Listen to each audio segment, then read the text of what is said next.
Hello बच्चों, मैं आपका फिजिक्स एजुकेटर अभिषेक दिबोलिया। आज मैं आपको ERTS नंबर 10 का डिस्कशन करने जा रहा हूँ। तो चलिए शुरू करते हैं क्वेश्चन नंबर 1 से। क्वेश्चन नंबर 1 में प्लेन मिरर का सवाल है। A point source of light S is placed at a distance 10 centimetre in front of centre of a mirror of width 20 centimetre. बताओ, ये मिरर की लेंथ 20 सेंटीमीटर है और इसके सामने एक ऑब्जेक्ट रखा गया है और कह रहा है suspended vertically on a wall. ठीक है।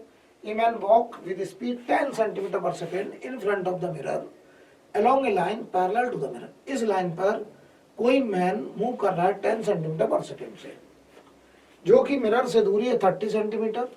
Find maximum time during which he can see the image of the source S in the mirror.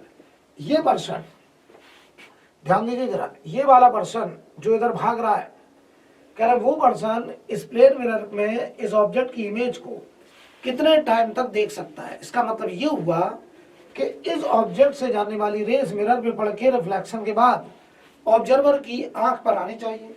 तो पहले समझो, ये ऑब्जर्वर इस रोड पे भाग रहा है, ऐसे ये रास्ता है, इस रास्ते पे हमारा ऑब्जर्वर है, राइट। तो समझिएगा जरा, अगर ऑब्जर्वर इस रोड पे जा रहा है तो देखो कहां तक उसके आंख पर रे रिफ्लेक्शन के बाद पहुंचती रहेगी। तो यहां से हम लोग लिमिटिंग रे की बात करेंगे। ये बेटा देखो 10 सेंटीमीटर है, ये वाली रे जो यहां बढ़ेगी और रिफ्लेक्शन के बाद ऐसे जाएगी, ये मिरर होगा। एक लिमिटिंग रे ये वाली लेंगे हम लोग, एक्सट्रीम रे, वो रिफ्लेक्शन के बाद ऐसे जाएगी बेटा, ये नॉर्मल होगा। तो ये दोनों रे पीछे बढ़ाने पर यहां कहीं कट कर रही होंगी, यहां बन रही होगी इमेज। और अगर ये दूरी 10 सेंटीमीटर है तो बताओ बेटा, पीछे भी ये दूरी 10 सेंटीमीटर ही होगी। ये वाली दूरी 10 सेंटीमीटर, ये भी 10 सेंटीमीटर है।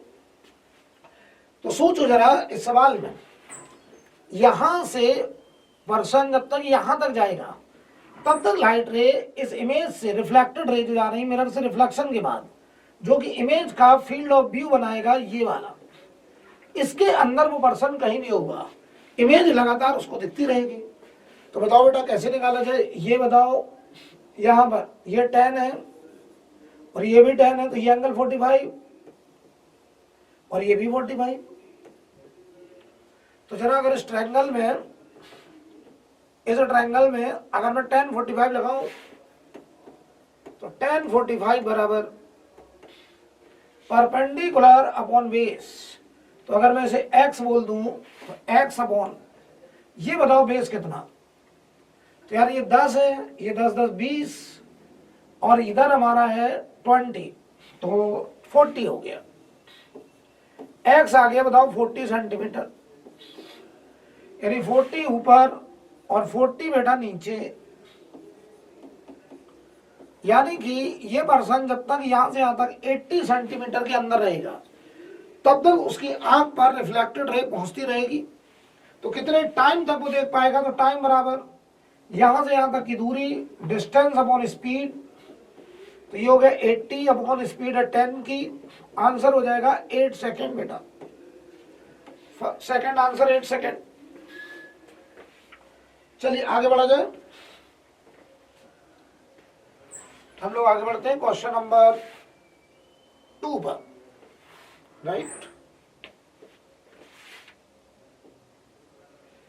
क्वेश्चन नंबर 2 में कहा जा रहा है, a ray reflected successively from 2 plane mirror. बताओ बच्चों, 2 प्लेन मिरर से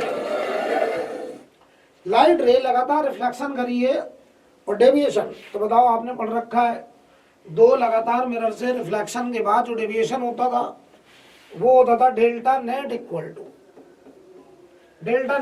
टू, और वो होता बेटा 360 माइनस 2 थीटा। और ये बताओ 270 है और ये 360 माइनस 2 थीटा है, तो 2 थीटा की वैल्यू 90 है, थीटा बताओ 45 आ गया है। तो नंबर ऑफ इमेजेस जो होंगी वो होंगी 360 अपॉन थीटा माइनस 1। तो 360 अपॉन 45 माइनस 1, राइट। तो ये बताओ बेटा आ गया 7 images, third answer. Question number 3 पे चलते हैं भाई। The position of fourth image of mirror M1, M1 mirror की चौथी इमेज बतानी है। तो द M1 मिरर की पहली इमेज के लिए ऑब्जेक्ट यही होगा, पहली इमेज के लिए ऑब्जेक्ट यही होगा। कितना पीछे? 6 सेंटीमीटर I1। इसकी पहली इमेज 15 सेंटीमीटर पे, ये I1 डैश। बताओ इसके लिए दूसरा ऑब्जेक्ट बताओ, I1 डैश होगा, तो ये 21 है बेटा, तो 21 और 15 36, जो I2 बनेगा वो यहां से 36। अच्छा इसके लिए दूसरा ऑब्जेक्ट I1 होगा, तो 21 और 6 27,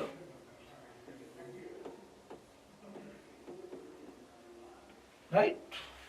अब आ जाओ इसके लिए अगला ऑब्जेक्ट, ये I2 डैश होगा, तो 27 और 21 जरा ऐड करो 48, I3 यहां बनेगा, और ये दूरी है पूरी 48,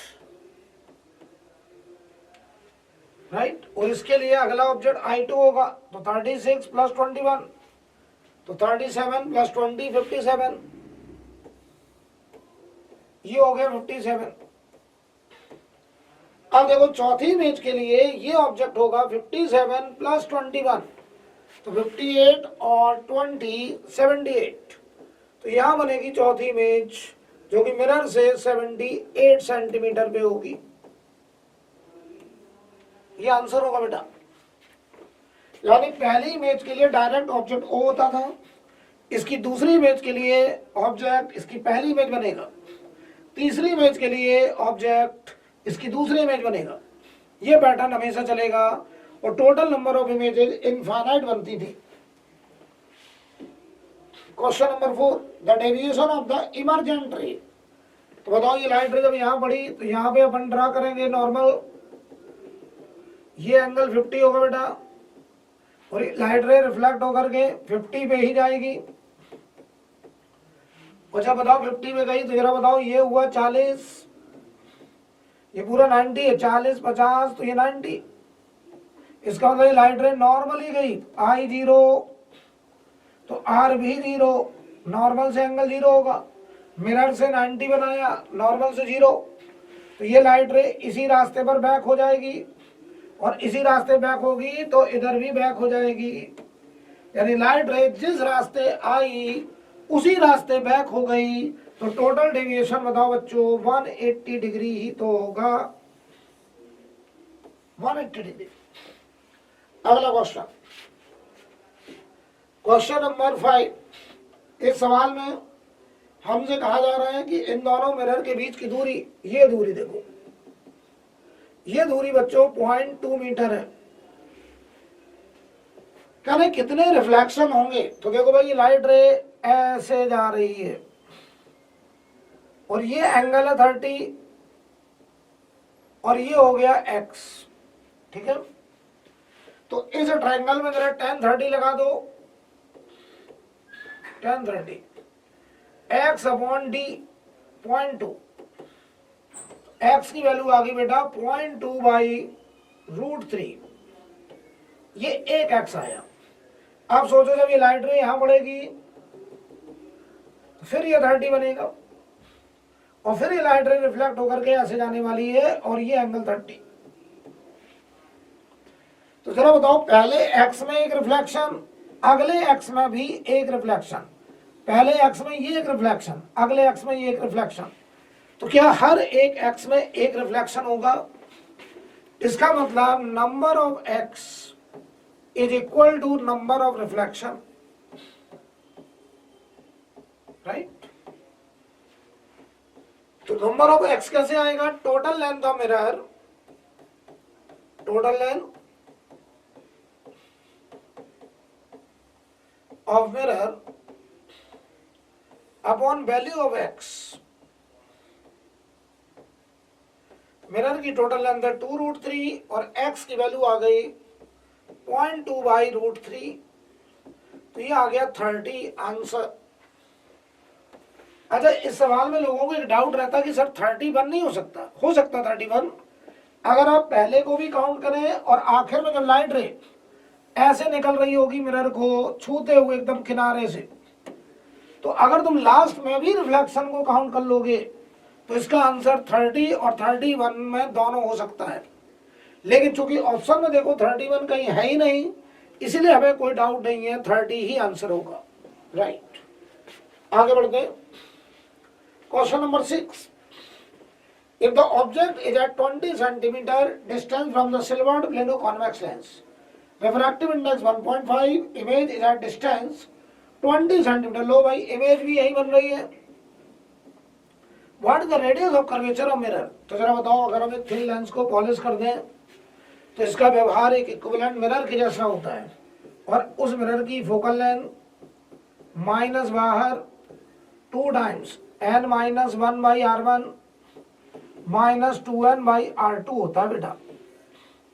तो जरा बताओ तुम मुझे, अगर इमेज को यही बनना है तो इसके इक्विवेलेंट जो मिरर बने उसका सेंटर ऑफ कर्वेचर O के ऊपर ही हो जाए, तो ये R बराबर 20 हो जाए, यानी इसकी फोकल लेंथ 10 आ जाए माइनस का, कौन के मिरर बनेगा। तो यहां बताओ 1/-10, अगर ये 1/-10 तो माइनस बाहर 2 टाइम्स 3/2 माइनस 1, R1 देखो infinite, minus 2 into 3/2 upon R2। ये वाला मिरर लाइट इधर से जा रहा है तो इसकी रेडियस माइनस R, और ये माइनस R मैंने लिख दिया, ये तो 0 हो गया। यहां देखो जरा, ये माइनस का 1/10 बराबर, यहां माइनस है बाहर, ये बताओ 3/R, माइनस खत्म, R बराबर 30 सेंटीमीटर आगे बेटे, आंसर थर्ड हो गया 30 सेंटीमीटर। चलिए आगे बढ़ते हैं। Question number 7, what is the focal length of this curved surface. लो भाई, इस कर्व्ड सरफेस की फोकल लेंथ लेनी है, तो लाइट देखो ये एरो बना है तो ऐसे लाइट आ रहा है। चलिए हमें इसका फोकल लेंथ निकालना है, तो जहां बनेगी इमेज उसी का नाम फोकस, तो लगा दो NR/V minus NI/U, NR minus NI/R, NR 1.5/V बनेगा फोकस पे, NI1U infinite, NR minus NI/R plus का 10, तो ये हुआ 3/2F 1/20, F की वैल्यू आ गई 30 centimetre. Fourth answer I think clear. Question number 8 में, in the displacement method a convex lens is placed in between an object and screen, ठीक बात है। if one of the magnification is 3, ठीक है, magnification lens में होता है V/U, और अगर ये 3 के बराबर है तो V की वैल्यू 3U के बराबर है, ठीक है। And the displacement of the lens between the two position is 24, lens की दोनों पोजीशन के बीच का जो गैप है वो 24 है। वन फोकल लेंथ, तो याद करो जरा, यूवी डिस्प्लेसमेंट मेथड में कॉन्वेक्स लेंस होता था, और यहां पे अगर ऑब्जेक्ट होता था, ये एक्स है तो स्क्रीन पर इमेज इन्वर्टेड मैग्नीफाइड, क्योंकि v बराबर 3 है तो ये अगर h है तो ये 3h हाइट का बन रहा है, और ये अगर x है तो ये 3x हो गया, राइट। अगली बार बताओ क्या होता था, अगर ये u था तो ये भी था, अगली बार ये भी होता था तो ये u होता था। तो इस लेंस को अगली बार ऑब्जेक्ट से, ऑब्जेक्ट वहीं रखते थे, बस लेंस को खिसकाया और ये दूरी 3x हो गई, तो इमेज यहां पर 1/3 हाइट की मिलती थी h/3, ये h तो ये 1/3, क्योंकि इधर x बचा। तो बताओ जरा, इस लेंस को बच्चों आपने कितना खिसकाया, इस लेंस की जो शिफ्टिंग हुई, ये 3x है, ये x है, तो शिफ्टिंग हो गई बेटा 2x, और ये 2x की वैल्यू आपको दी गई है 24, तो 2x बराबर 24, x बराबर आ गया 12 सेंटीमीटर, x आ गया 12 बेटा। और अगर x 12 आ गया तो बताओ ये 12 हो गया, ये 36 हो चुका है। लगा दीजिए लेंस फार्मूला 1/f बराबर 1/v माइनस 1/u। तो 1/f निकालना है, 1/v की वैल्यू प्लस का 36 है, 1/u की वैल्यू -12 है। तो यहां से बताओ 1/f बराबर 36 एलसीएम 1 + 3, तो फोकल लेंथ आ गया बेटा प्लस का 9 सेंटीमीटर। आंसर हमारा सेकंड। देख लीजिए भाई, क्योंकि हमको पता है यूवी डिस्प्लेसमेंट मेथड में दोनों मैग्निफिकेशन का प्रोडक्ट 1 होता था। राइट, आगे बढ़ रहा है। मैं देखो फार्मूला नहीं लगा रहा हूं इसमें, डायरेक्ट फोकल लेंथ के फार्मूले से भी d² - x² 4 d वाला जो फार्मूला था उससे भी लग जाएगा, लेकिन मैंने फार्मूला इस्तेमाल नहीं करा है। आपको पूरे क्वेश्चन लॉजिक से चले। An object is placed at a distance of 30 centimetre. ठीक है भाई, ये 30 सेंटीमीटर हो गया बेटा। ठीक, फोकल लेंथ इसका 20 है। On the other side of lens, a convex mirror is placed at its focus। लो भाई, फोकल लेंथ 20, तो ये 20 दूरी पर एक मिरर रखा गया, क्योंकि बोला गया फोकस पे रखा है। फोकस पे रखने का मतलब फोकल लेंथ दूरी पे रखा है। Image form by the combination coincide with the object. Image जो है वो ऑब्जेक्ट के ऊपर ही बननी है। तो ये तभी हो सकता है जब लेंस की रे रिफ्रैक्टेड रे मिरर पे नॉर्मली पड़े, मतलब लेंस की इमेज मिरर के सेंटर ऑफ कर्वेचर पे बननी चाहिए। तो चलो भाई, इसकी इमेज के लिए लेंस के लिए 1/f बराबर 1/v माइनस 1/u, 1/20 1/v निकालना है, u -30, 1/20 माइनस 1/30, 1/v हुआ एलसीएम 60, 3 - 2, v की वैल्यू बेटा +60 आ चुकी है, +60, यानी इमेज लेंस से 60 सेंटीमीटर की दूरी पे बनने वाली है, और वो इमेज इसके सेंटर ऑफ कर्वेचर में बननी चाहिए। तो ये 20 तो इधर होगा 40, और अगर ये 40 है तो ये सेंटर है, तो R बराबर 40, यानी 2f मिरर का 40, तो फोकल लेंथ मिरर की 20 सेंटीमीटर बेटा आंसर आ चुका है। उसकी वजह साहब है, लाइट रे जिस रास्ते जाएगी या नॉर्मली बढ़ेगी, उसी रास्ते बैक होकर के लेंस के थ्रू रिफ्रैक्ट होकर के फाइनल इमेज ऑब्जेक्ट के ऊपर ही बन जाएगी। I think clear. Question number 10. What can be the largest distance of an image of a real object from a convex mirror? लो भाई, convex mirror है, convex mirror के लिए what can be the largest distance of an image? Real image बताओ, पोल से infinite के बीच में कहीं भी ऑब्जेक्ट रख दिया जाए, इमेज हमेशा पोल और फोकस के बीच में इमेज बनती है। तो मैक्सिमम दूरी फोकल लेंथ के बराबर हो सकती है, और वो है रेडियस 10 है, तो फोकल लेंथ हुई 5 सेंटीमीटर। आंसर देख लो बच्चों, आगे बढ़ते हैं। The critical angle of light going from medium A to B, ये ए हो गया डेंसर और ये हो गया रेयरर बी। क्रिटिकल एंगल 30 है, तो बताओ sine 30 sine IC n rarer upon N denser, तो ये हुआ साइन 30 बराबर n rarer upon N denser, और यहां पर ये एन डेंसर आ गया 1/2 बराबर n rarer upon N denser. ठीक है, speed of light in medium A is B, तो मतलब स्पीड मीडियम बी में, बी का मतलब है रेयरर मीडियम में, और स्पीड ए में है जो कि डेंसर मीडियम में वी है। तो स्पीड रिफ्रैक्टिव इंडेक्स के साथ इनवर्स रिलेटेड होता है बेटा। तो यहाँ एन आर, यहाँ एन डी, तो n D upon n R 2:1 है। तो स्पीड इन मीडियम बी आ गया 2v, आंसर 2v बेटा। चेक कर लीजिए भाई सभी लोग,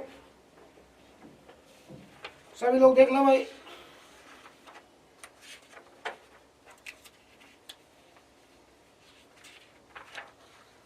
सभी लोग देख लीजिए।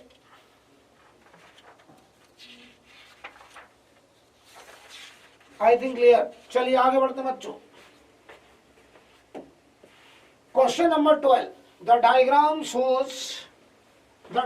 shows a concavo convex lens. What is the condition on the refractive index so that the lens is diverging? बताओ, लेंस डाइवर्जिंग बोला है, इसका मतलब लाइट रे ऐसे जाए और लाइट को ये डाइवर्ज कर दे। तो ये तभी हो सकता है जब इसकी फोकल लेंथ निगेटिव आए। तो फोकल लेंथ निकालने का शॉर्टकट आखिरी medium upon focal length. Medium बीच का μ2 है minus μ1 upon -2r plus μ3 minus μ2 upon -r। और ये फोकल लेंथ निगेटिव चाहिए तो μ3 अपॉन f बराबर ये हुआ μ1 माइनस μ2 अपॉन 2r और ये हुआ μ2 minus μ3 upon r। Right, LCM ले लो बेटे। तो μ3 अपॉन f बराबर 2 एलसीएम आएगा तो μ1 minus μ2 plus 2 μ2 minus 2 μ3 upon 2r। तो जरा एक बार और मैं लिख दे रहा हूं, μ3 upon f μ1 plus μ2 minus 2 μ3 upon 2r। ये आया रिजल्ट बेटा। राइट, अब तुम मुझे बता दो यहां पर ये नंबर फोकल लेंथ निगेटिव आना है और ये निगेटिव कब आएगा? ये तो पॉजिटिव है, देखो 2r की वैल्यू। तो ये नंबर निगेटिव हो जाए, ये नंबर, इसका मतलब मैं लिख सकता हूं μ1 प्लस μ2 माइनस 2 μ3 लेस देन 0।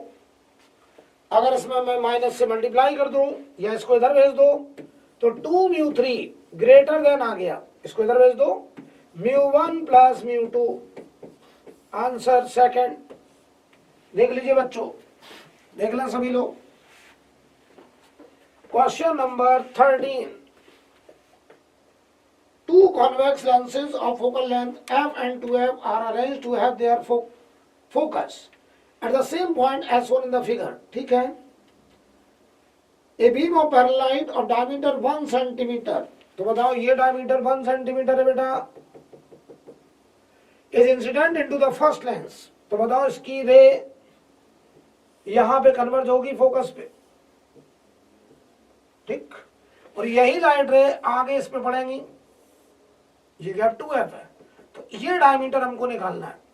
तो ये light ray finally parallel to principal axis जाएगी क्योंकि इसके फोकस पे इमेज बन रही थी, यानी इसका ऑब्जेक्ट इसके फोकस पे।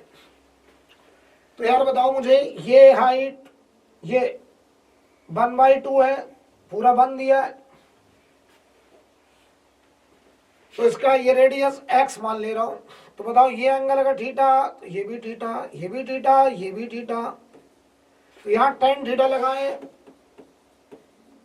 tan थीटा 1/2 अपॉन f और वही tan theta x upon 2f, x की वैल्यू 1, तो ये 1/2 था, ये 1 सेंटीमीटर आ गया, तो ये 1 सेंटीमीटर, तो डायमीटर हो गया 2 centimetre, parallel of diameter 2 centimetre.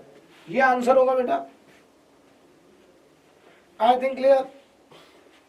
Question number 14, in the series circuit shown in the figure the voltmeter reading across the register, ये 300 ये 300, VL बराबर BC है, यानी XL बराबर XC है, इसका मतलब रेजोनेंस कंडीशन है। रेजोनेंस कंडीशन तो बताओ V R will be equal to V source, that is 200 volt. Answer. ये रेजोनेंस सर्किट दिया गया आपको। 50 नंबर पढ़ो। A convex lens of focal length 40 centimetre, a convex focal length 40 plus 40 होगा, convex है। ए कॉनकेव, कलर चेंज करते हुए, ए concave ऐसे, इसकी फोकल लेंथ -40 हो गई, ठीक है। फिर एक कॉनकेव फोकल लेंथ 15 सेंटीमीटर, फिर एक कॉनकेव 15 सेंटीमीटर का, भाई ध्यान देना। फिर एक 15 सेंटीमीटर माइनस का, ये तीन लेंस को टच करा के रखा गया है। पावर ऑफ द कॉम्बिनेशन लो भाई, तो 1/f equivalent 1/f1 1/f2 1/f3, f equivalent आ गया -15 सेंटीमीटर, मीटर में कन्वर्ट कर दो 100 मीटर, पावर हो गया 1/f इक्विवेलेंट। तो यहाँ गया -100/15, तो माइनस का 6.67 dioptre. Answer. Question number 16, a ray of light is incident normally on one of the faces of a prism of apex angles 30 degree। Prism है जिसका अपेक्स एंगल 30 है, रिफ्रैक्टिव इंडेक्स √2 है, और लाइट जो है वो नॉर्मली आ रहा है, नॉर्मली ऐसे आया लाइट नॉर्मली, I0 R1 0, तो यहाँ नॉर्मल ड्रॉ करेंगे, R1 R2 का सम A होता है, तो R2 हो गया 30, ठीक है। सवाल पढ़ते हैं। A ray of light incident normally on one of the faces of a prism, ठीक है, ये 30 है। अब यहाँ देखो ये लाइट रे कितने एंगल पे बाहर जाएगी, तो ये E निकाल लेते हैं यहाँ स्नेल्स लॉ लगा के, तो √2 sin 30 बराबर एयर है sin E, तो ये बचा 1/√2 sin E, E आ गया 45।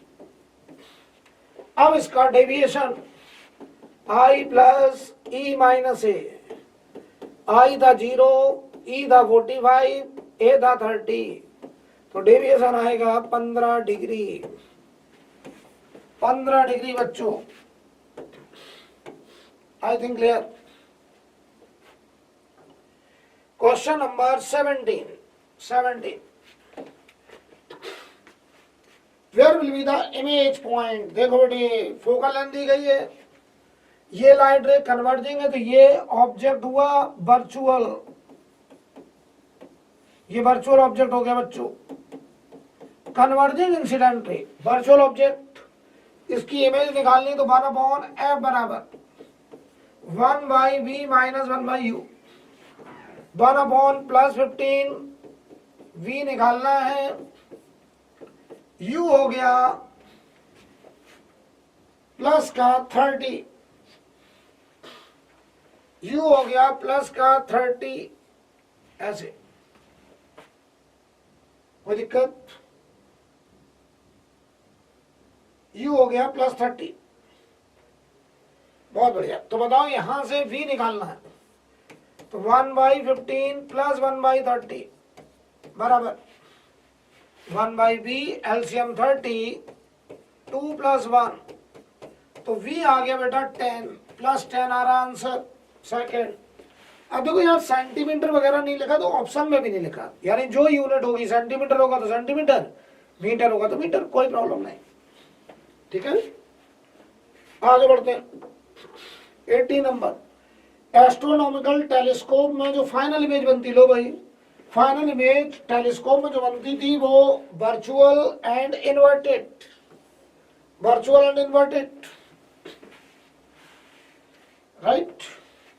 कोई प्रॉब्लम, जो आई लेंस होता था उससे जो इमेज बनती थी आई पीस, उसकी इमेज वर्चुअल और inverted. 90 number,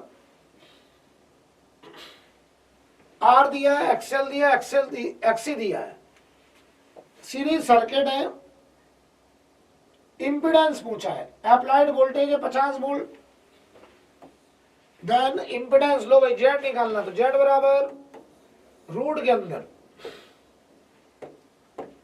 are square plus XL minus XC का स्क्वायर, तो जेड बराबर रूट के अंदर आर हुआ रूट 5 का square, XL minus XC 9 minus 7 का square, 5 plus 4 root 9 3 ohm, 3 Om.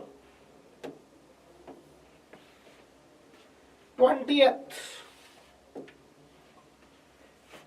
a current in the circuit is given by effective value AC में, effective value का मतलब होता है आरएमएस वैल्यू। तो याद करो जरा, आपने पढ़ रखा ऑलरेडी, आई बराबर A plus V sine omega T type का फंक्शन हो तो इसकी आरएमएस वैल्यू होती थी रूट के अंदर A square plus V square by 2। ये सब क्लास में बातचीत हो चुकी है ऑलरेडी। तो रूट के अंदर 3 का स्क्वायर प्लस 4 का स्क्वायर बाई 2, रूट के अंदर 9 प्लस 8 रूट 17 एम्पियर। अब आते हैं 21, बढ़िया सवाल है, ध्यान दीजिए। Graph shows how the inverse of magnification 1/m produced by a thin convex lens. Lens का मैग्निफिकेशन होता है v बाई यू, तो 1/m का मतलब है u by v, varies with the object distance u। Okay, u के साथ दिखाया है। What will be the focal length of lens used, तो बताओ लेंस फार्मूला 1/m बराबर 1 by v minus 1 by u। अगर मैं यहां पे u से मल्टीप्लाई कर दूं तो u by F u by v minus 1 को इधर ले जाओ तो u बाई v बराबर 1 प्लस u बाई एफ। गौर से देखना बेटा, ये क्या निकाल लिया आपने निकाल लिया u बाई v बराबर u बाई एफ प्लस 1। ध्यान दो, ये दिखाना y एक्सेस पे 1/m, तो ये लिखा देखो y बराबर m स्लोप को m बोला, मैग्निफिकेशन है स्लोप, और x की जगह u है प्लस c, तो स्लोप की जगह 1/f लिखा है।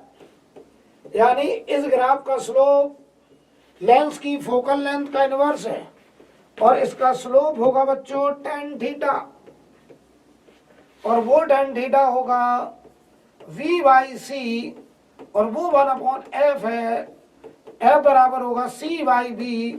ये होगा आंसर। सिंपल क्वेश्चन है, ग्राफ का सवाल बन गया केवल,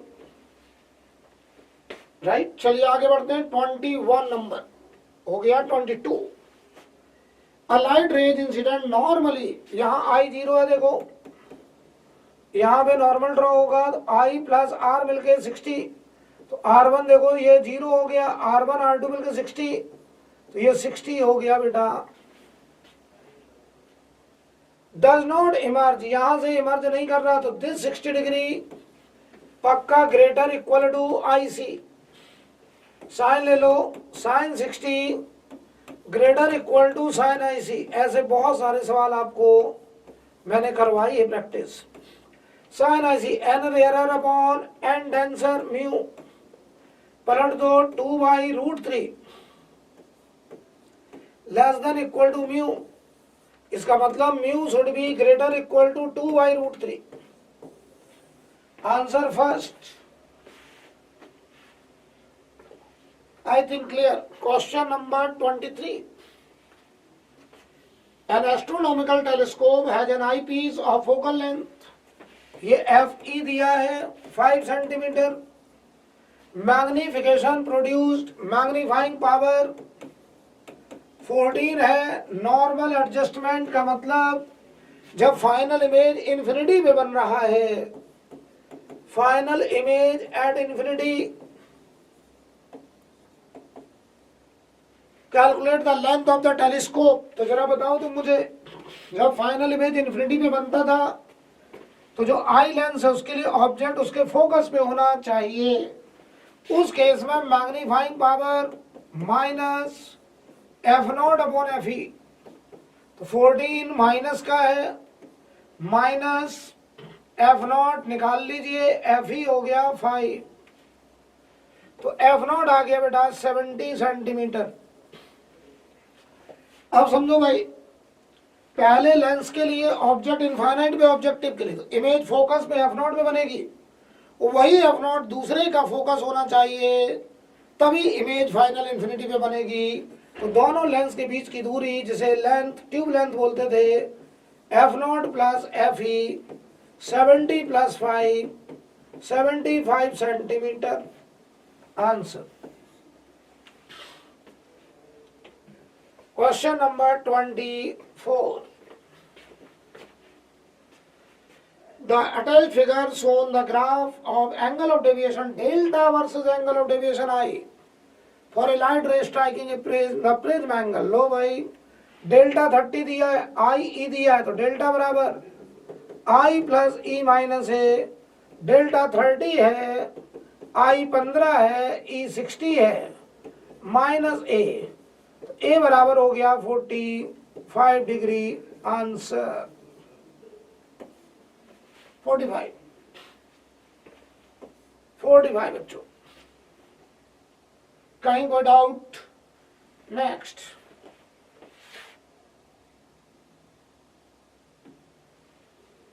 ए by convex lens, by convex, दोनों सरफेस कॉन्वेक्स, अंदर का medium 1.6, focal length 10 centimetre, radius दोनों बराबर कही गई है, रेडियस निकालनी है बेटा, तो इसकी फोकल लेंथ याद करो 1/f बराबर n minus 1 by r1 minus 1 by r2, lens maker formula, तो 1 प्लस 10, 1.6 माइनस 1, ध्यान देना 1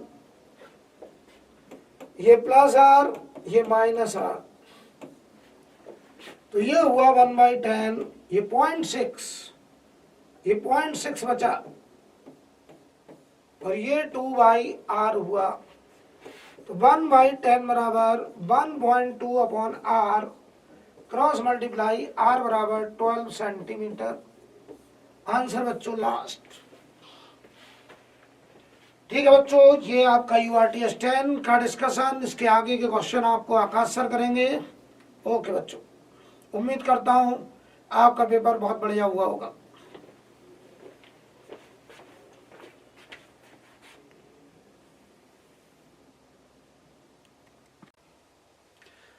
बच्चों देखिए क्वेश्चन नंबर 26। कह रहे हैं the instantaneous value of alternating current and voltage in a circuit are given as follows. I equal to 1/√2 sin 100 pi t ampere and E equal to 1/√2 sin 100 pi t plus pi by 3 volt। कहा गया है average power in watts consumed in the circuit. तो बताओ average power क्या लिखोगे? VRMS IRMS cos phi, right. तो बताओ ये लिखा गया VRMS कितना है, ये V की पीक वैल्यू दी गई है, इसका 1/√2 टाइम्स, तो हो जाएगा क्या 1/2। क्या बताओ ये भी E की पीक वैल्यू दी हुई है 1/√2, इसका भी 1/√2 टाइम्स यानी 1/2। cos phi, तो बताओ फेज डिफरेंस दोनों के बीच कितना, π/3, तो cos 60 यानी ये हो गया 1/2 into 1/2 into 1/2, that is 1/8, right. यानी ऑप्शन हमारा सेकंड यहाँ पे बच्चों सही होता हुआ। क्वेश्चन नंबर 27 कह रहे हैं power delivered by source in AC circuit becomes maximum. तो बताओ पावर मैक्सिमम कब होगी? तो आप कहते हैं सर पावर मैक्सिमम तब होगी जब इम्पीडेंस यानी Z की वैल्यू मिनिमम होगी, राइट। और Z मिनिमम कब होता है? तो आप कहते हैं Z मिनिमम होता है एट रेजोनेंस, राइट। तो बताओ z रेजोनेंस पे मिनिमम होता है, तो बताएं आप कहेंगे रेजोनेंस पे एक्सएल और एक्ससी बराबर होने चाहिए, यानी ओमेगा एल 1/, ओमेगा सी के बराबर होना चाहिए, यानी ऑप्शन कौन सा, सेकंड यहाँ पे सही होगा बच्चों। क्वेश्चन नंबर 28 कह रहे हैं image of point P when viewed from the top of slab will be. तो बताइए एक स्लैब ये है 1.5, यहाँ म्यू 1.5, यहाँ तो बताइए एयर है, यहाँ पे म्यू की वैल्यू कितनी 1, राइट। तो बताइए the image of point P when viewed from the top of slab will be. तो बताइए यहाँ पे म्यू 1.5, यहाँ म्यू 1.5 है, तो एक स्लैब के कारण शिफ्टिंग निकालना है। शिफ्टिंग बताओ लिखते थे mu times 1 minus T times 1 minus 1 by mu, right. तो बताओ ये लिखते थे T times 1 minus 1 by mu, यानी ये लिखा जाएगा टी की वैल्यू कितनी 1.5 टाइम्स 1 माइनस, बताइए ये हो गया 1 बाई म्यू, तो 1 बाई 1.5, राइट। तो बताइए ये हो गया तुम्हारे पास 0.5। एक स्लैब के कारण कितनी शिफ्टिंग 0.5। हमारे पास कितनी स्लैब्स हैं, 2। तो बताइए 2 स्लैब्स के कारण जो शिफ्टिंग है, जिसे नेट शिफ्टिंग कहेंगे, 2 स्लैब के कारण, एक स्लैब के कारण 0.5, 2 स्लैब के कारण 1 सेंटीमीटर। क्या बताइए लाइट रे इस डायरेक्शन में जा रही है, तो जो शिफ्टिंग भी होगी वो इसी डायरेक्शन में हो गई, कितना 1 सेंटीमीटर, यानी बताइए आंसर कौन सा, 4th यहाँ पे होता हो, राइट।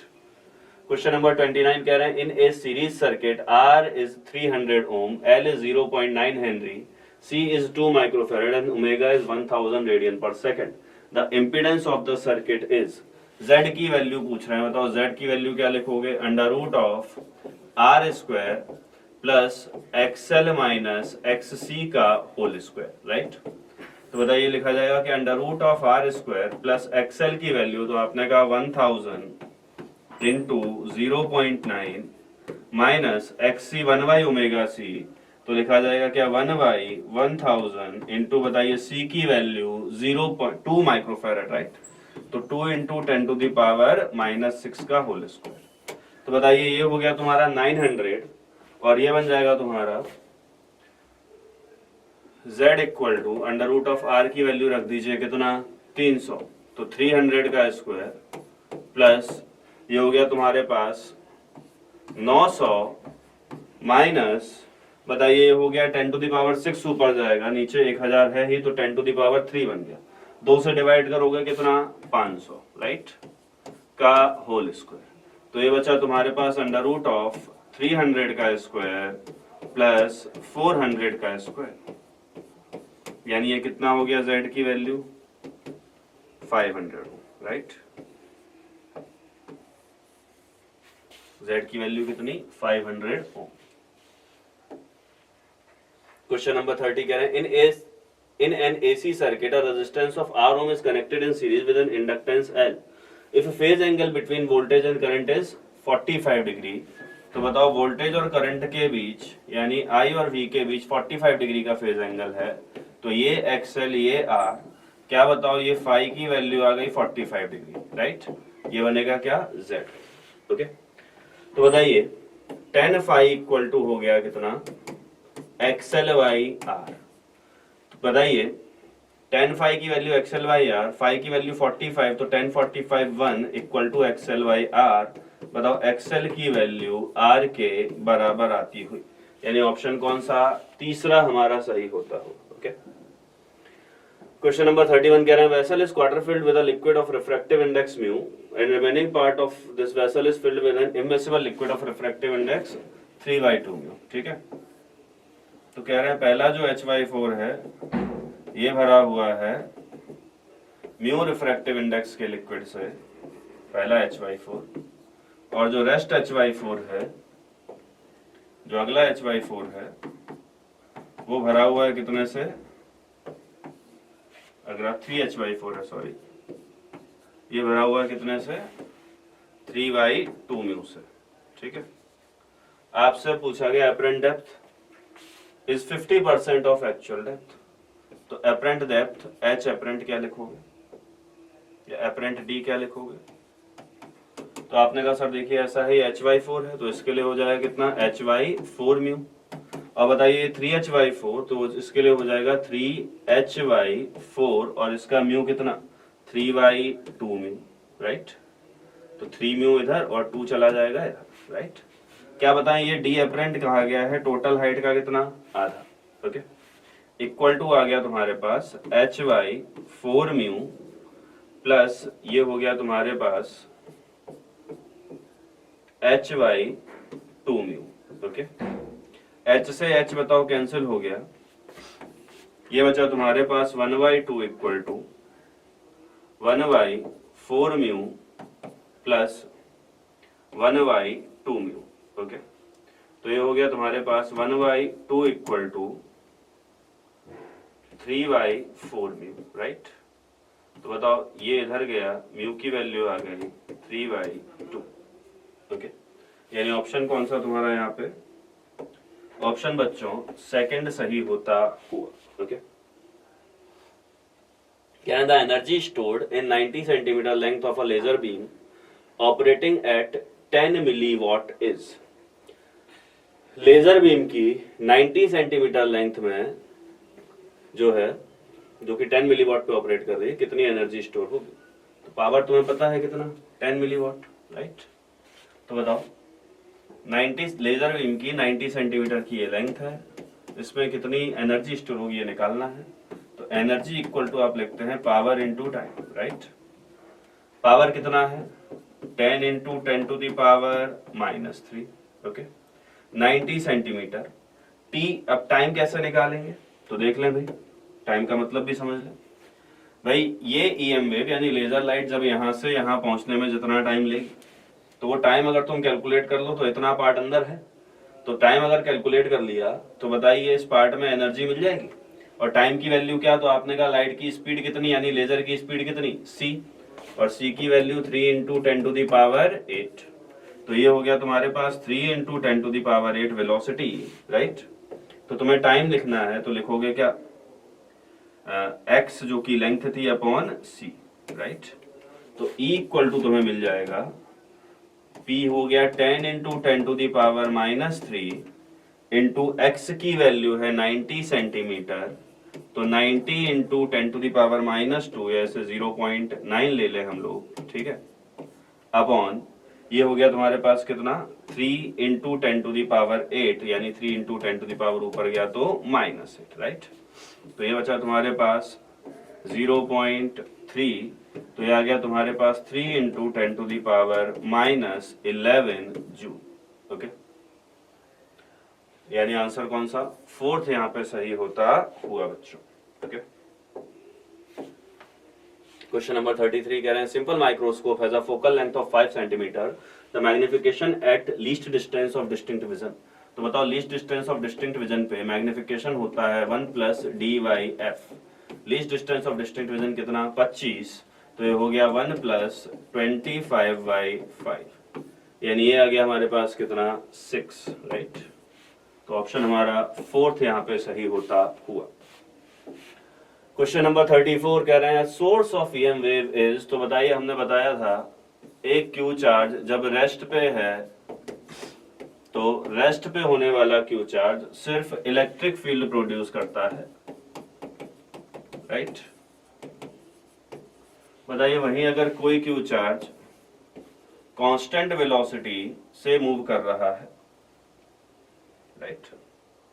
अगर कोई क्यू चार्ज कांस्टेंट वेलोसिटी से मूव कर रहा है, तो कांस्टेंट वेलोसिटी से मूव करने वाला charge electric field plus magnetic field दोनों प्रोड्यूस करता है, राइट। लेकिन बताइए अगर कोई चार्ज एक्सेलरेटेड है,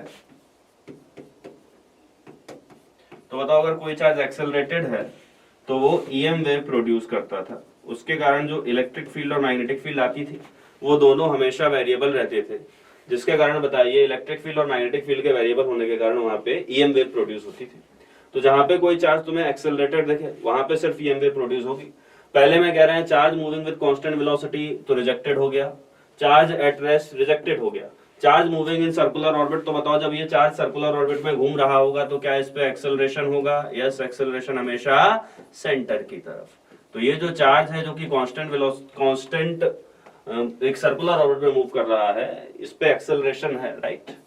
तो क्या बताओ, ये तुम्हारा आंसर होगा। क्वेश्चन नंबर 35 कह रहा है parallel plate capacitor consist of two circular plates each of radius 12 centimetre and separated by 5 mm. The capacitor is being charged by an external source. The charging current is constant and is equal to 0.15 ampere. Okay. तो बताओ I की value कितनी दी हुई है, 0.15 ampere. ठीक है। The rate of change of potential difference between the plates will be। तो बताओ ID और IC की वैल्यू वैसे बराबर होती थी न्यूमेरिकली। ठीक है। क्या लिखोगे ID को, epsilon naught times d phi by d t, और डी फाई किसका, इलेक्ट्रिक फील्ड का। यस। तो बताओ ये होता था epsilon naught times d by by d t of, ये फाई क्या था, फ्लक्स। तो बताओ फाई को लिखोगे ई डॉट ए, राइट। तो बताओ जो डिस्प्लेसमेंट करंट आ गई, वो डिस्प्लेसमेंट करंट में एरिया बाहर, तो epsilon naught A times d E by D t. क्या बताओ, ई को लिख सकते हैं V वाई डी, V यानी potential difference, V by d, right. तो बताओ D कांस्टेंट है, बाहर आ गया, D यानी दोनों कैपेसिटर के प्लेट के बीच का गैप। ओके। तो epsilon naught A by D, ये बच गया अंदर क्या, D V by D T, right. अब यहाँ पे सिर्फ वैल्यू रखिए, डिस्प्लेसमेंट करंट की वैल्यू दे रखी है 0.15 ampere, equal to epsilon naught की value 8.86 into 10 to the power -12। बताइए एरिया हो गया तुम्हारे पास, रेडियस कितनी, 12 सेंटीमीटर, तो एरिया हो जाएगा पाई इंटू आर स्क्वायर, यानी pi into 12 into 10 to the power -2 का स्क्वायर, अपॉन बताइए जो गैप है, this gap is 5 mm। Okay. तो ये हो गया 5 into 10 to the power -3 times d V by D t. तो बताओ यहां से dv बाई dt की वैल्यू आपने कैलकुलेट करी, तो ये आपको मिली यहाँ पे 1.87 into 10 to the power 3 volt पर सेकेंड, यानी ऑप्शन तुम्हारे पास यहाँ पे, sorry 10 to the power 9 volt पर सेकेंड, यानी ऑप्शन यहाँ पे तुम्हारा ये आता हुआ तीसरा। ओके। क्वेश्चन नंबर 36 कह रहे हैं the root mean square value of an alternating source of EMF E equal to E1 sin omega t plus E2 cos omega t is। तो बताइए रूट मीन स्क्वायर वैल्यू निकालनी है, E equal to तुम्हें दे रखा है E1 sin omega t plus E2 cos omega t, right. तो बताइए हमें यहाँ पे अगर हमें रूट मीन स्क्वायर वैल्यू निकालनी होती थी तो क्या करते थे, तो सबसे पहले जो भी दिया हुआ है उसका स्क्वायर करते थे, स्क्वायर करने के बाद उसका एवरेज लेते थे, और एवरेज लेने के बाद उसका मीन लेते थे। ये बताओ कहा जाता था क्या, आरएमएस वैल्यू, राइट। तो सबसे पहले करेंगे क्या, स्क्वायर, फिर लेंगे मीन, और फिर ले लेंगे उसका रूट, राइट। तो देखें भाई, तो सबसे पहले हम जो भी हमें क्वांटिटी दी हुई है ई, इसका स्क्वायर करेंगे, राइट। तो सबसे पहले ई स्क्वायर किया गया, यानी E1 sign omega T plus E2 cos omega T का होल स्क्वायर, राइट। तो ये बनेगा, देखें कितना, ई स्क्वायर इक्वल टू, ये हो गया E1 square sine square omega T plus E2 square cos square omega T plus 2E1 E2 sign omega T cos omega T, ये आ गया क्या, ई स्क्वायर। फिर ले लें इसका एवरेज, तो ई स्क्वायर का एवरेज लेने जाएंगे, तो बताओ E1 स्क्वायर कांस्टेंट है, एवरेज लेंगे साइन स्क्वायर ओमेगा टी का, राइट। फिर बताइए E2 स्क्वायर कांस्टेंट है, एवरेज लेंगे कॉस स्क्वायर ओमेगा टी का। फिर बताइए प्लस 2E1 E2 कांस्टेंट है, आप एवरेज लेंगे साइन ओमेगा टी और कॉस ओमेगा टी का। ओके। क्या बताइए, साइन और कॉस दोनों की ही एवरेज वैल्यू कितनी, तो आपने कहा सर दोनों की एवरेज वैल्यू होती है 0। और बताओ साइन स्क्वायर ओमेगा टी की average value half, cos square omega T की एवरेज वैल्यू हाफ।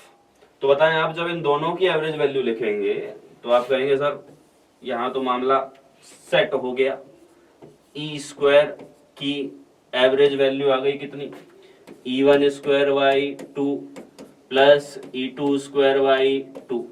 तो बताओ अगर RMS निकालोगे तो जो भी E आया था E स्क्वायर का एवरेज उसका रूट ले लिया, राइट। तो ये बन गया तुम्हारे पास कितना, रूट के अंदर E1 square plus E2 square by 2। Okay, ये आ गया। क्या बताओ ये बन गया क्या, ERMS। यानी ऑप्शन कौन सा तुम्हारा, सेकंड यहाँ पे सही होता हुआ बालकों। ओके,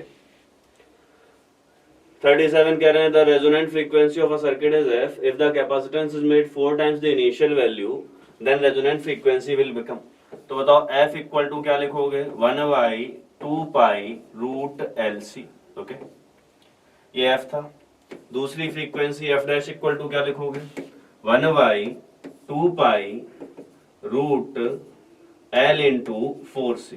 ओके, तो F डैश की वैल्यू बताइए आ गई 1/2 बाहर आया, ये बचा 2 pi root under LC।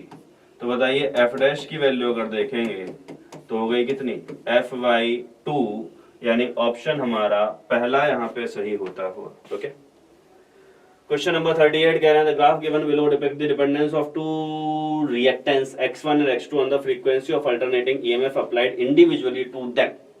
We can say that X1 is an inductor and X2 is a capacitor. दो ग्राफ दिए हुए, क्या बताओ इस ग्राफ में X1 लगातार डिक्रीज किया है फ्रीक्वेंसी के बढ़ने से, X2 लगातार इंक्रीज किया है फ्रीक्वेंसी के बढ़ने से। बताओ XL हम लिखते थे ओमेगा इंटू एल और XC हम लिखते थे ओमेगा इंटू सी, 1/ωc, राइट।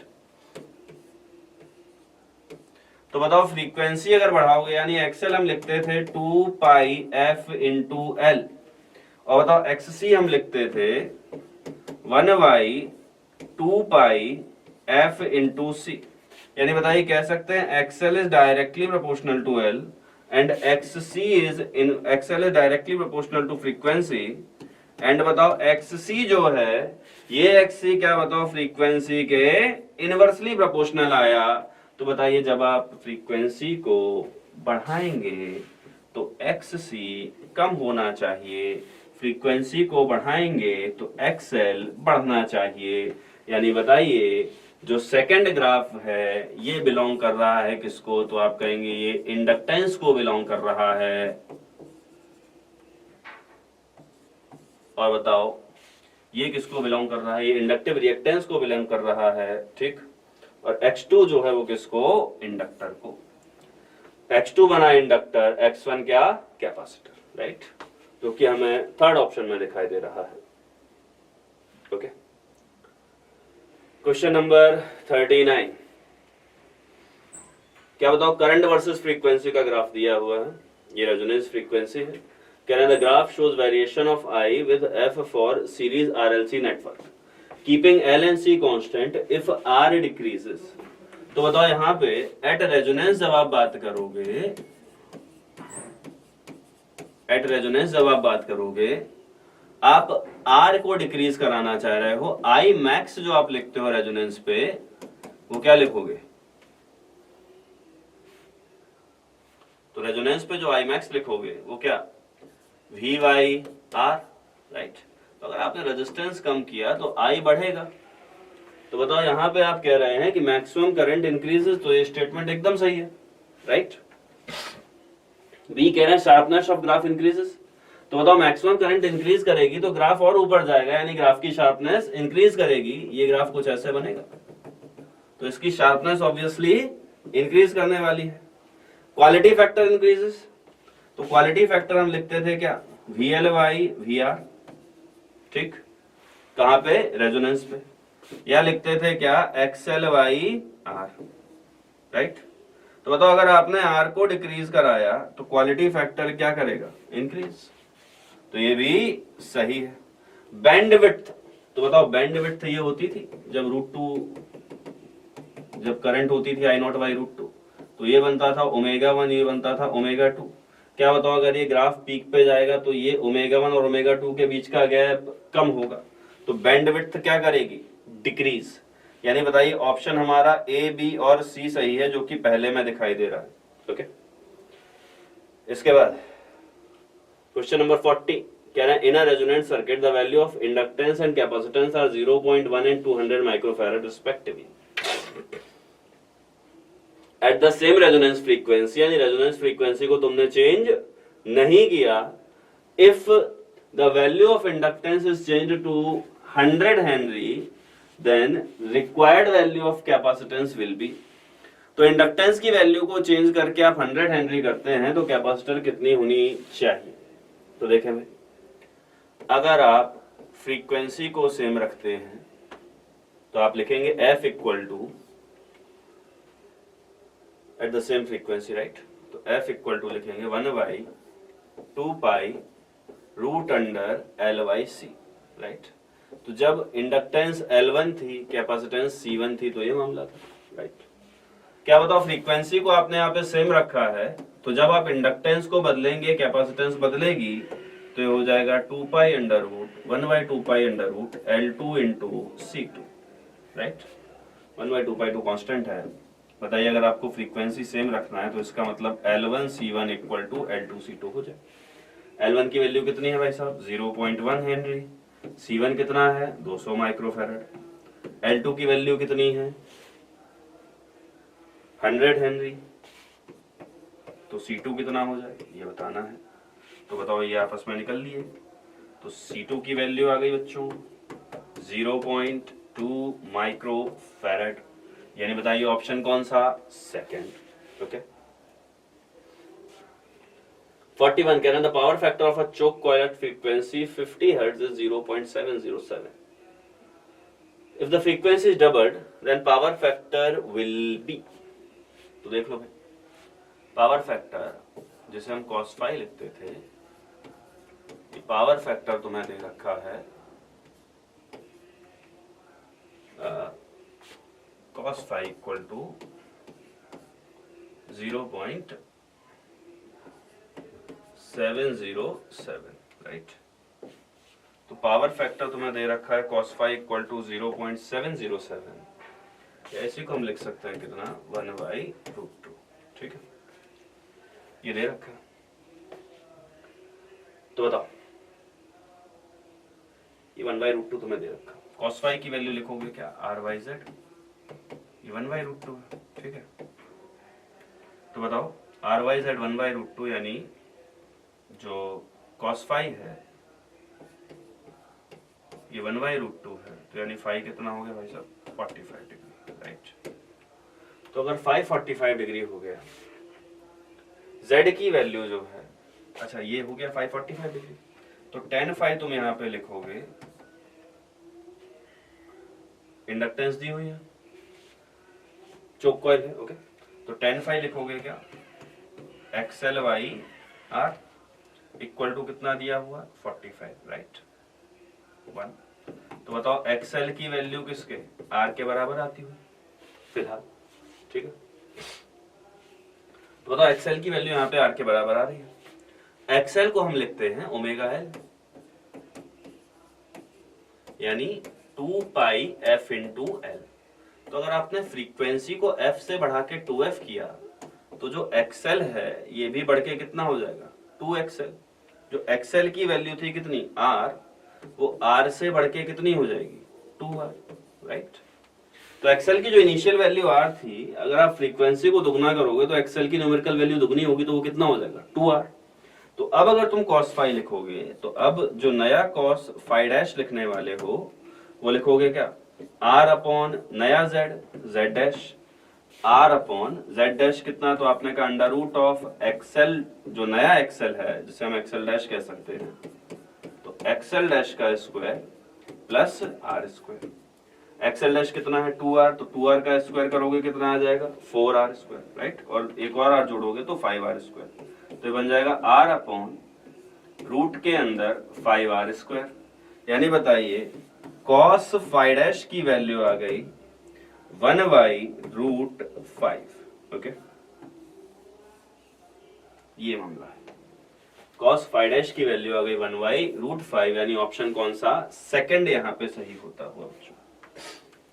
42 कह रहे हैं an electromagnetic wave at any instant the electric field was found to oscillate with an amplitude of 18 volt per metre the magnitude of oscillating magnetic field.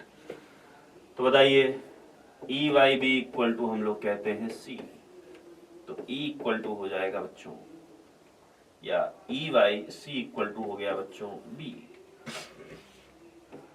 ई की value दी हुई है 18, C की value 3 into 10 to the power 8 तो 10 to the power -8 ऊपर equal to B. तो B की value आ गई 6 into 10 to the power -8 tesla. Option कौन सा? सेकंड सही होता हुआ, राइट।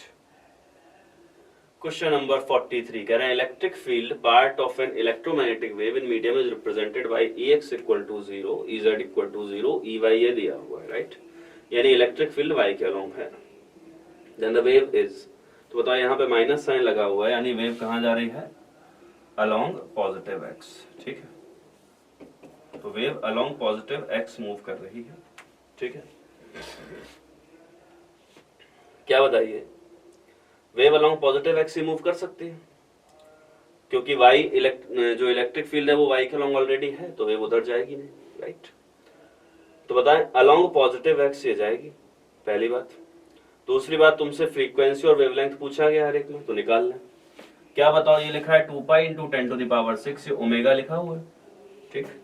तो ओमेगा लिखा हुआ है 2 pi into 10 to the power 6, यानी 2 पाई एफ लिखा हुआ है 2 pi into 10 to the power 6।